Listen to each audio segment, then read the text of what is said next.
শোনো, এই যে 25 টাকা সবাই পাবো, সেটা আমরা 5 ভাগে ভাগ করে নেব। তাতে হবে কি, তুমি আমি এ ও সবাই 5 জনে 5 টাকা করে পাবো, বুঝলে?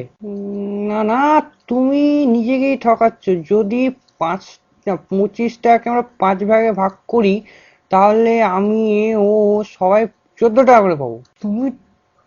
তুমি তো একদম গর্ধব দেখছি। আসো, এইখানে আসো, তোমাকে বোর্ডে কষে দেখাচ্ছি। দেখো, এই হলো 25, 25কে ভাগ করলাম 5 দিয়ে, হলো 5।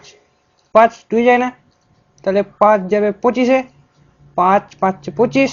না না, একদিনে বুঝছি তোমার কেন বাবা পয়সা খরচ করে পড়াশোনা শিখিয়েছে। দেখো, 5, এই 25কে ভাগ করবো 5 দিয়ে। 5 2 যায় না, কিন্তু 5 তো বাবা 5-এ যায়, তো 5 একে 5, বেঁচে থাকলো 5 0 আর 2 20। তো 5 20, 4 5 20, তো হলো না? হ্যাঁ, 25কে 5 ভাগে ভাগ করলাম, 14 পেলাম। কি যে বলো না, দাঁড়াও তোমাকে আরেক ভালো করে বুঝাচ্ছি। দেখো, এই হলো 5, 5 5 5 25, বুঝলে? এইটুকু পড়া শিখেছো তুমি? হ্যাঁ, এত বছর ধরে পড়ালাম। হ্যাঁ, ছি। 14 কে 5 দিয়ে গুণ করলাম, 4 5 20, 5 1 কে 5, 20 5 25।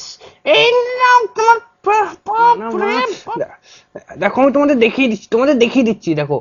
উম এইবার দেখো, 5টা 14 যোগ করে আমি দেখিয়ে দিচ্ছি তোমাদের কিভাবে 25 হচ্ছে না। দেখো, ভালো করে দেখবা কিন্তু। 5টা 14 আমি যোগ করবো আর 25 হবে না। দেখো, 4 4 8 12 16 20 21 22 23 24 25।